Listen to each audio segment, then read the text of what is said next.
Cults do not have to be religious. They do not have to be religious. Cults are not about religion. Cults are about labor.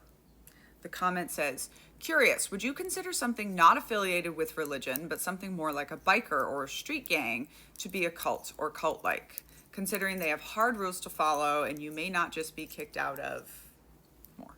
Okay, so I have my definition of cult, and what I always say is if your group fits that definition, congratulations, it's a cult. And what it really, really comes down to here is the labor.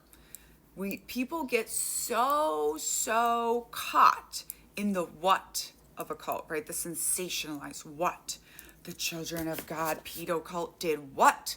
Justified what? A biker gang does what? But they never get to the why. And the why is always to get your labor. A cult is a coercive, manipulative group that is trying to get your free or very, very cheap labor. That is the case every time.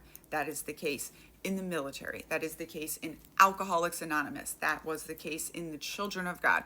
That is the case in Scientology. That is the case in the Mormon Church. It's always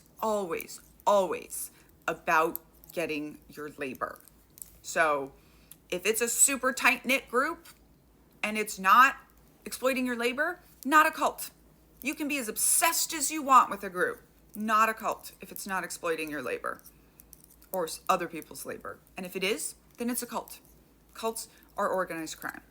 There is differences between gangs and cults. A lot of that has to do with willingness to use violence. But I tend to think that the difference between what we classify as a gang and a cult in America has to do with race and class. I'm Daniella, scholar of cults, extreme groups, and extremely bad leadership. I wrote a book called Uncultured about growing up in the Children of God religious cult and then going into the cult of the U.S. Army. You can get signed copies attached here. Coming back to say, every cult expert ever has said it doesn't matter what you believe. You can have the wackiest beliefs possible.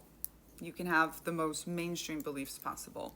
It has nothing to do with what you believe. The what of the belief. Nothing to do with it. You can write a science fiction novel and make that your worldview of your cult. We call that Scientology.